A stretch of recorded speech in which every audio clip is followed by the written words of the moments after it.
Years ago, when I was still a young mom, I became friends with a couple who lived a couple doors down. The maintenance guy, C, and his wife. My daughters called him Carmel because it was close to his name and seemed to amuse them. Anyway, shortly after we met, Carmel's wife left him and somehow I became his shoulder to cry on.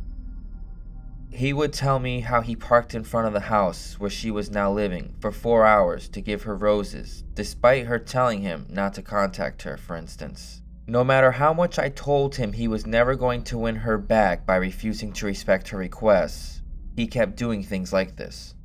Eventually, he gave up on wooing her back, I suppose, and we remained friendly, but I didn't see as much of him. I did ask him for a lift to go see my boyfriend, who was in the hospital. I did not have a car, and it was a hot summer day, so I didn't really want to walk the 2-mile trek each way.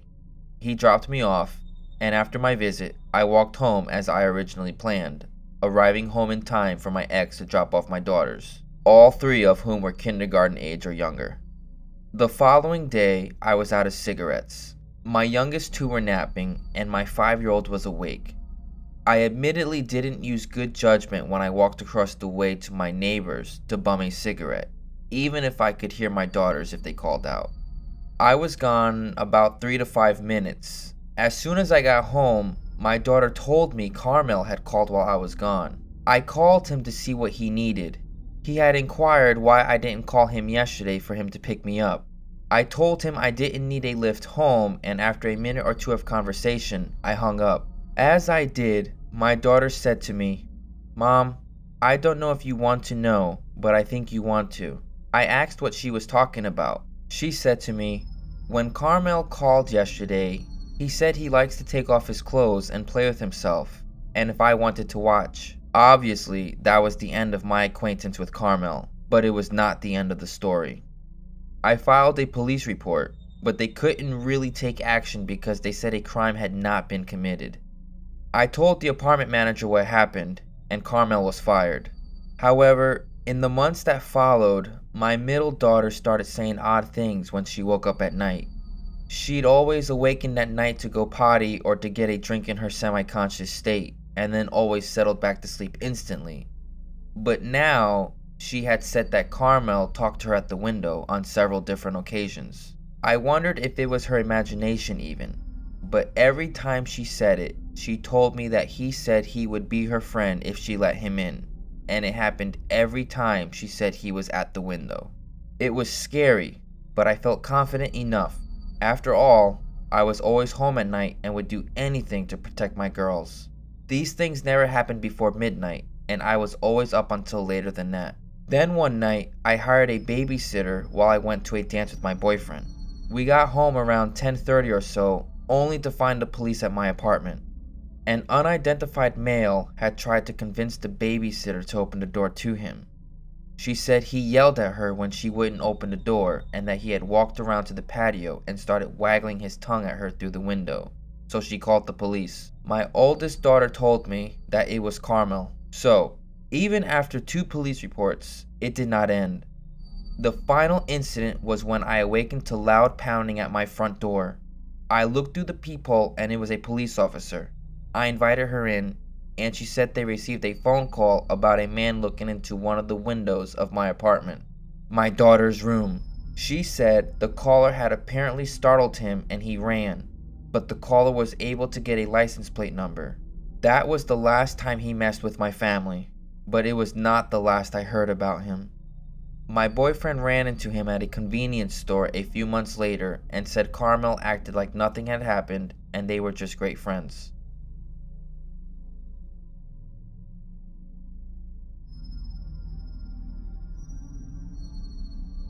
About 8 months ago, I had moved to an island in the South Pacific, and I've gotten the hiking bug, so I try and get out to new locations as much as I possibly can when work is not eating into my precious time. This occurrence happened to me about 2 weeks ago. Since I live in the South Pacific region, it gets really hot, and it drives even the most insane hikers indoors unless it's at night. Of course, I'm not a masochist, so I try to do all my hiking in the early hours of the morning or in the evening when it starts getting cool. I've never been afraid of going hiking by myself. I did it when I lived in Oregon and never ran into any problems with it. But my island isn't my friendly home state. I always carry pepper spray, and when I used to go hiking in Montana and Wyoming, I would sometimes carry a handgun to ward off anything I couldn't take on, whether it was a bear or person. But I had always gotten off considerably lucky. I got to the trailhead at about 6:30 in the evening. The trail was called 1,000 Steps, but in all honesty, it was mostly just a walk straight down to the cliff and then a grueling journey back up. I didn't want to go, but my dog, Mad Moxie, needed to be walked, and I had done the hike so many times I could probably do it in my sleep. The first thing I noticed when I pulled up was an old, rickety, rusted out blue pickup truck with a big plastic tarp over the bed to keep out the rain. These are pretty common on the island, affectionately earning them the name Guam Bombs. I didn't think much of it as I hooked up Moxie and started heading down the trail, trying my best to ignore the mosquitoes that were making a meal out of my exposed neck. Heading down the trail was relatively easy, avoiding the banana spider webs. I felt the stress of my day slowly unwind as the underbrush grew darker and night approached. I made it all the way down to the water's edge when I noticed a man standing about 100 yards away. It was dark enough now that I could only see his silhouette, so I have no idea if he was looking at me or at the water. But I chose to ignore him and instead pull Moxie's ball from my backpack and throw it for her a few times to get all her wiggles out. After some time, the man started walking over to me and stopped maybe about 10 feet away. Now, I'm not a tiny woman. I'm 23 years old and I stand at about 5'6", and this guy was just a couple inches taller than me, but most of the locals were on the smaller side. But something about him just felt weird. I greeted him and said good evening as he nodded and looked down at Moxie, who had just returned from running after her ball. I stooped down to pet her now humidity-soaked head as the man kept his eyes trained on my dog. I asked him if he needed any help. He just mildly responded, "Pretty dog. Are you alone?" I lamely responded, "I have my dog." I was trying to sound braver than I was feeling.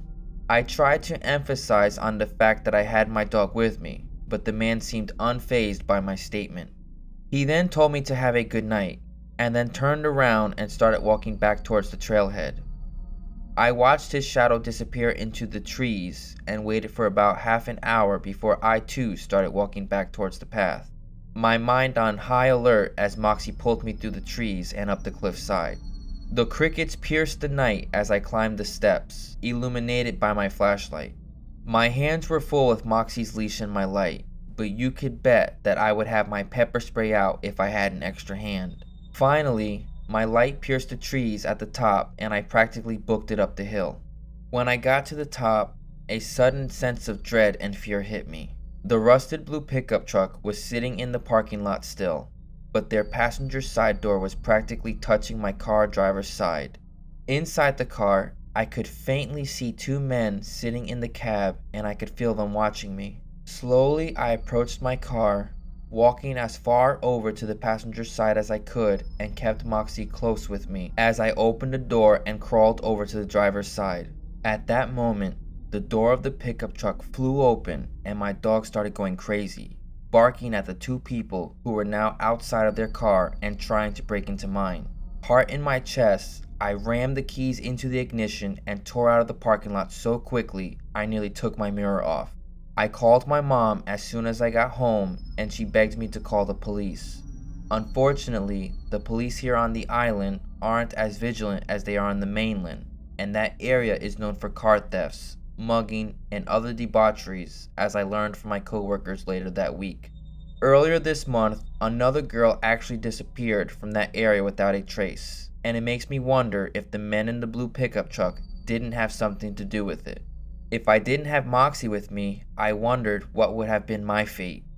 If I learned anything from this experience, it's that for my lady hikers, please always take pepper spray with you. Go hiking in groups and always let someone know where you're going. It might save your life someday.